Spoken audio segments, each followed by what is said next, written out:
The chairman of the House of Representatives Committee on Banking and Ancillary Institutions, Honorable IZEJIOBI, has urged the Asset Management Corporation of Nigeria, AMCON, to do more and be aggressive in the recovery of about 5 trillion naira outstanding debts over the corporation, owed to the corporation. Eze also asked the committee's campaign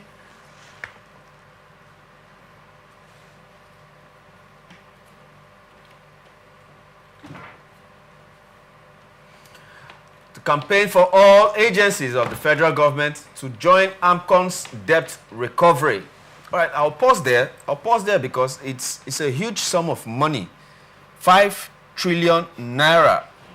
Dr. Amonia, sir. 5 trillion naira is being owed to the Asset Management Corporation of Nigeria. That's a lot of money. How could the management of AMCON allow the debt profile owed to her to reach to that extent, and they are being paid salaries? Is it possible that AMCON is up and doing? Analyze for us, please, sir. Well, I want to say, again, it's rather unfortunate. And it's a shame to that body that you could accrue debt to that magnitude when Nigerians are actually suffering. If it's a situation where Nigerians are comfortable and things are up and running, you might say it's an oversight. But this is not the case. The essence such bodies were there is to ensure that finances are not stopped. And if they are there seated, I would want to say that the entire leadership there be reviewed. I want to say that, that it should be reviewed.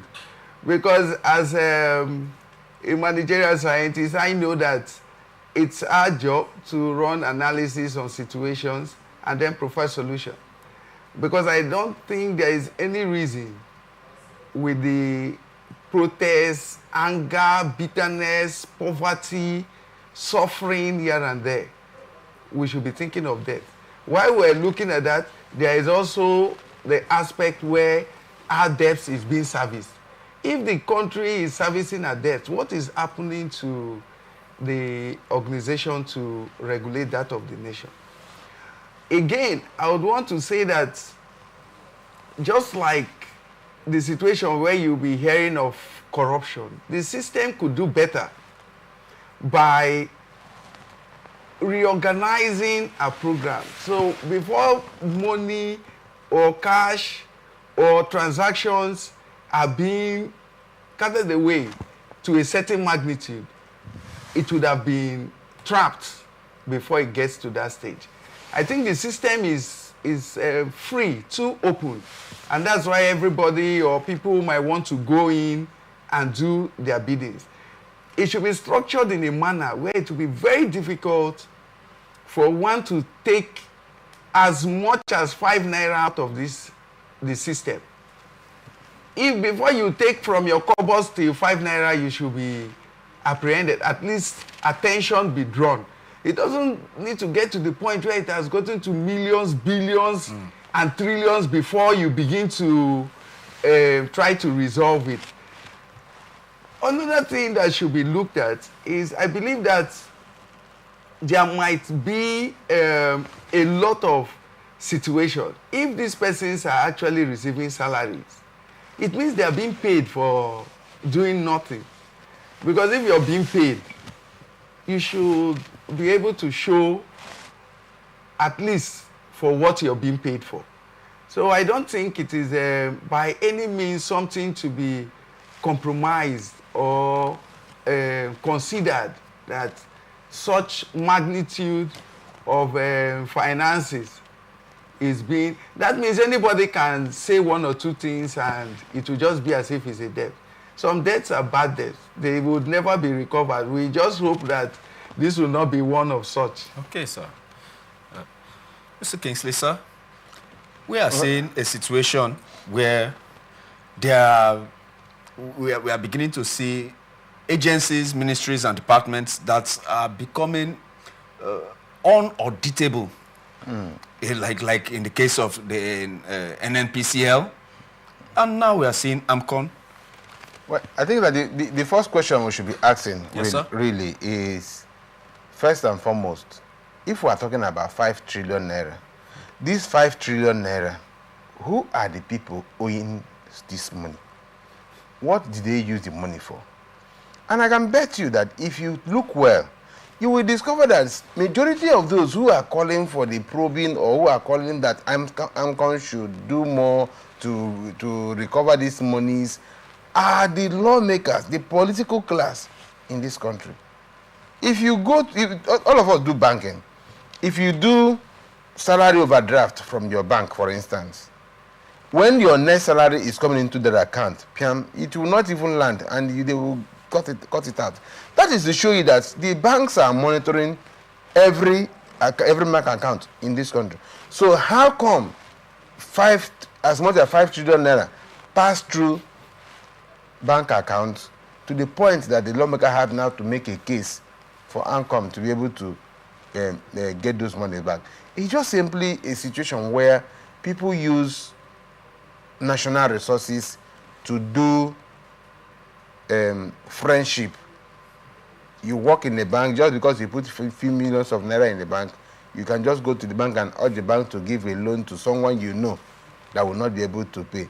People go to bank and collect loan and go and marry wives. People go to bank and collect loan and go and do all sorts of things that are not. People go to the bank and borrow money to just go and do better, do wedding, do all sorts of things. And at the end of the day, when the bank decide to roar, when AMCON decide to go after those who are owing these debts, you will still see someone who will tell you to come back from where you're going to, because the person that is owing the money, if you charge him, if you seal off his premises, it will be termed witch hunting. And so the AMCON will just go back to his shell and be watching and praying that one day God will touch the heart of the politicians to be able to do things right. I think that the reason why 5 trillion naira of our money is in hands and we're now looking for a legislative approach to be able to bring those money back is because we have a system that is not working. We have a database that is not accurate. If you have a database that is accurate, even if you have 2,000 bank accounts, so long as you are owing in one, it will reflect in the other ones. And everybody will know, those in the banking system will know, okay, this is where Kingsley is today. He's moving from here to Calabar. From Calabar, he's going towards Cameroon. And everything will just be followed seamlessly there. And by the time you know what's going on, the money is recovered. I can bet you that this money that we're talking about were not borrowed for people-oriented programs. These monies were borrowed for political campaigns. They were borrowed for political witch hunting and what have you. They were borrowed for self-aggrandizement and co. If these monies were borrowed and they were invested truly in the agricultural sector, educational sector, health sector, aviation and what have you, I can bet you that there will be a difference. It will reflect in the life. Because we're talking about something more than half of the nation's budget. That's what we're talking about. Close to half of the nation's budget. That's what we're talking about. And that is money that is in the hands of people that we cannot account for, cannot have access to. We cannot have access to such money because we don't have a functional system. Our systems are defined by those who are occupying it and not by the ethics of the offices. Every office has their ethics. But unfortunately in Nigeria, whenever anybody gets into the office, the person redefines the ethics of the office. You now see a situation whereby an EFCC, for instance, is only focusing on arresting and probing opposition political party members, where EFCC, because the chairman is a Muslim, is now focusing on arresting and probing pastors who have big mansions and what have you, whereas Islamic clerics who have big mansions are left unchecked, whereas members of the ruling political party are left unchecked. So the situation is that for AMCON to be able to get these monies out, the lawmaker should put a legal framework that will aid the AMCON officials to be able to go after this. And then when you are giving out loan subsequently, loan should be given to verifiable individuals who have something they want to do with loan. if we're going to give Atlantic Television a loan, we should be able to come to Atlantic Television Company to see a generator, to see the cameras, to see the teleprompter, to see all the things that are needed for a smooth broadcasting activity. So such that when we now give a loan, that loan will not be probably to hire more competent hands, so as you can, as you increase your viewership, you increase your revenue, and are you able to pay back your loan. But the situation whereby loans are taken from government agencies, and they are used for political campaign, they are used for birthday parties, they are used for child education, they are used for burial, then this 5 trillion we're talking about is bound to even get worse. Okay. Dr. Ibieneye, do you think that I do understand that standard practice will involve people that came to collect this, to borrow these funds, or people that are owing these funds do have collaterals that have been tied to it? Is it not due for the government to liquidate the collateral if it is going to be very difficult for us to receive the whole 5 trillion naira?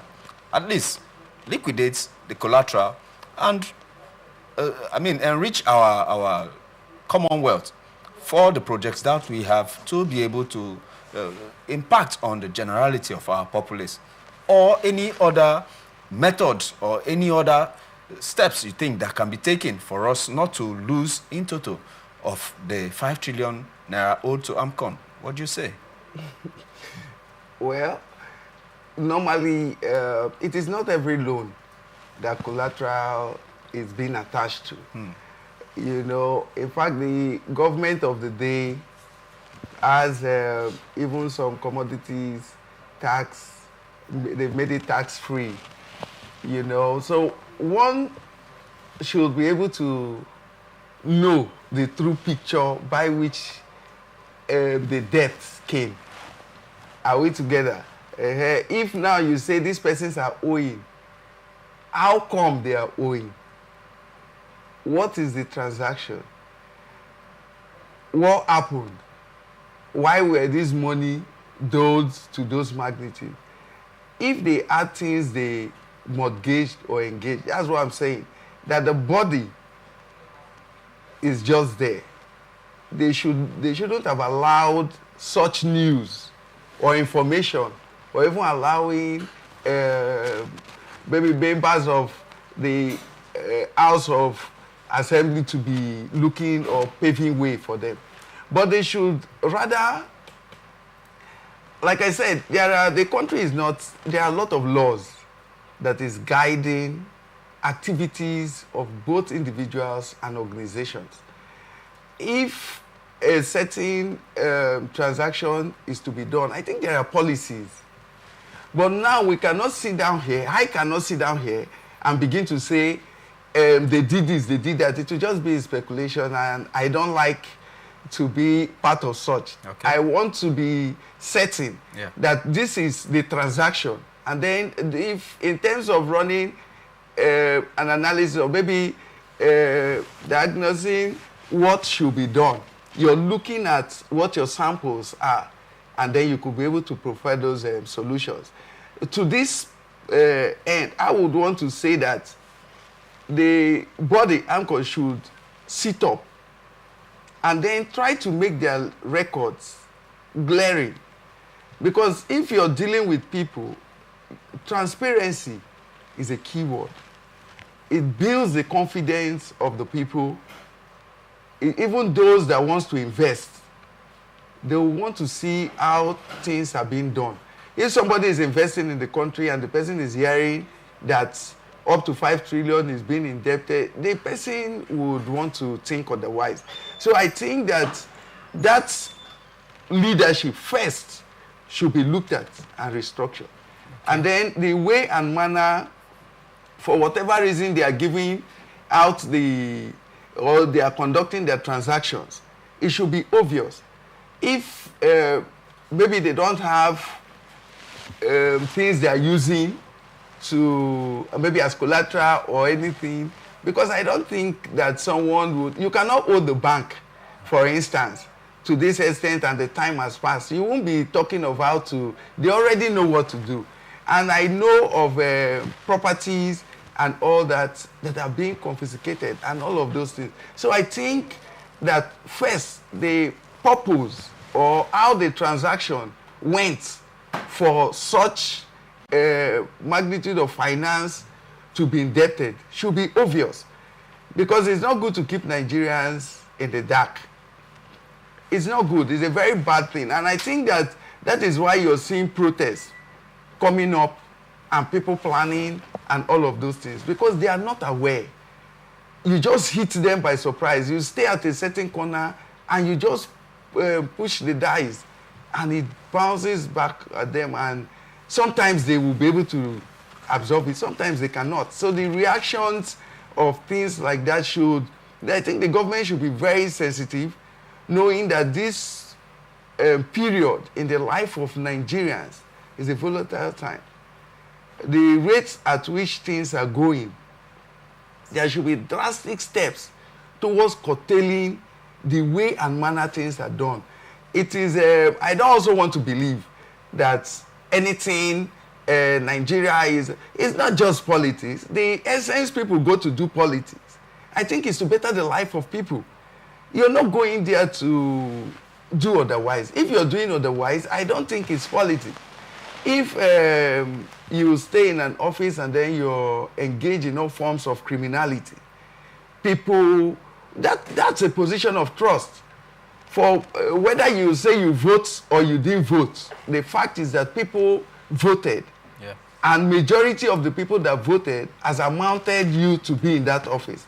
That means automatically you're there for the people. So the decisions, policies, or whatever you want to do, you should ensure that it is something that is basically favorable to Nigerians. Okay, and I think if this is put into consideration, it will be good for it. Oh. Well thought out, sir. Well thought out.